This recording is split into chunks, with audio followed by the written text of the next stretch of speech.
You're tuned in to BS with Joe, the podcast where common sense still makes sense. We break down the news, the culture, and the crazy, one blunt conversation at a time. Buckle up. This is going to be good. All right. So this is another episode in the Against the Will series with BS with Joe. This one's on the death of ownership. We're going to talk about health and pharma distrust.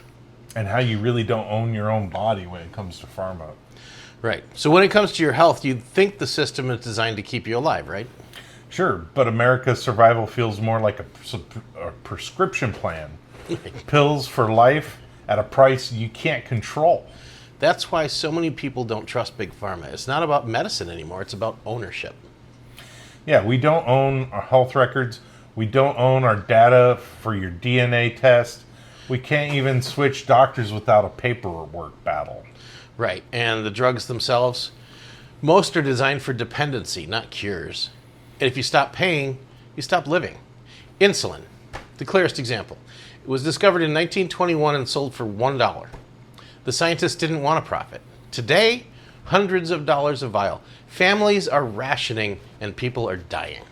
Yeah, they don't want to find a cure for you. They want to keep you case by case, They want to bring in money. They want you as a revenue stream.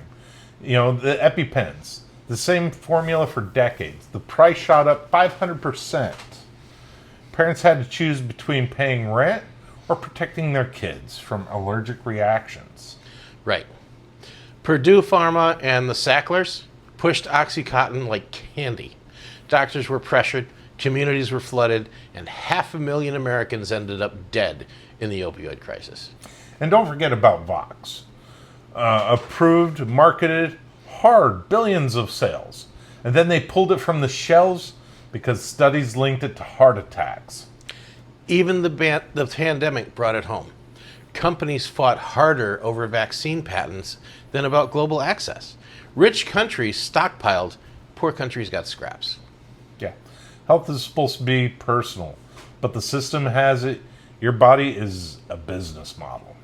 The less you own, your data, your treatments, your choices, the more leverage corporations have over your life. Yeah. And once you're dependent, you're a patient no more, you're a revenue stream. Right. And this is just one piece of the puzzle. Food tech finance will keep showing you how ownership is stripped away from you one slice at a time. But it starts here with the most personal thing you'd ever lose control of, your health. You no longer have control of your health. They're taking control. If you ever felt trapped by prescriptions and paperwork, you already know the problem. We're going to go deeper, one episode at a time. Subscribe, share, and let's talk about what it really means to reclaim ownership. Yeah. We'll keep you informed.